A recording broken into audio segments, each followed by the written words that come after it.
ನಮಸ್ಕಾರ ಸ್ನೇಹಿತರೆ. ಗೃಹಲಕ್ಷ್ಮಿ ಯೋಜನೆಯ ಹಣ ಪಡೆಯುತ್ತಿರುವ ಮಹಿಳೆಯರಿಗೆ ಇದೀಗ ಒಂದು ಪ್ರಮುಖ ಸುದ್ದಿ ಇದ್ದು, ಸರ್ಕಾರವು ಹೊಸ ನಿಯಮವೊಂದನ್ನು ಕಡ್ಡಾಯಗೊಳಿಸಿ ಆದೇಶ ಹೊರಡಿಸಿದೆ.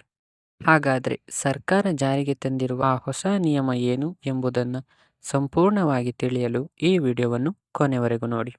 ರಾಜ್ಯ ಸರ್ಕಾರದ 5 ಗ್ಯಾರಂಟಿಗಳಲ್ಲಿ ಬಹಳಷ್ಟು ಜನಪ್ರಿಯವಾಗಿರುವಂತಹ ಗೃಹಲಕ್ಷ್ಮಿ ಯೋಜನೆಗೆ ಸಂಬಂಧಿಸಿದಂತೆ ಈಗ ಒಂದು ಮಹತ್ವದ ಬದಲಾವಣೆ ಮಾಡಲಾಗಿದೆ.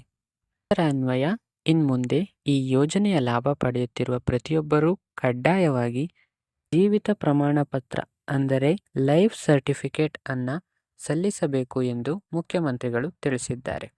ಸಾಮಾನ್ಯವಾಗಿ ಸರ್ಕಾರಿ ನೌಕರರು ಮತ್ತು ಪೆನ್ಷನ್ ಪಡೆಯುವವರು ತಾವು ಜೀವಂತವಾಗಿದ್ದೇವೆ ಎಂದು ಸಾಬೀತುಪಡಿಸಲು ಪ್ರತಿ ವರ್ಷ ಈ ಪ್ರಮಾಣ ಪತ್ರ ನೀಡುತ್ತಾರೆ.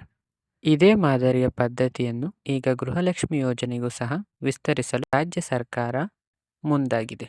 ಯಾರಾದರೂ ಮೃತಪಟ್ಟಿದ್ದರೂ ಅವರ ಹೆಸರಿನಲ್ಲಿ ಹಣ ದುರುಪಯೋಗವಾಗುವುದನ್ನು ತಪ್ಪಿಸುವುದಕ್ಕೆ ಸರ್ಕಾರ ಈ ನಿರ್ಧಾರ ತೆಗೆದುಕೊಂಡಿದೆ. ಆದ್ದರಿಂದ ಈ ಯೋಜನೆಯ ಲಾಭ ಪಡೆಯುತ್ತಿರುವ ರಾಜ್ಯದ ಎಲ್ಲ ಮಹಿಳೆಯರು ಇನ್ನು ಮುಂದೆ ಈ ಹೊಸ ನಿಯಮವನ್ನು ಪಾಲಿಸಬೇಕಾಗುತ್ತದೆ.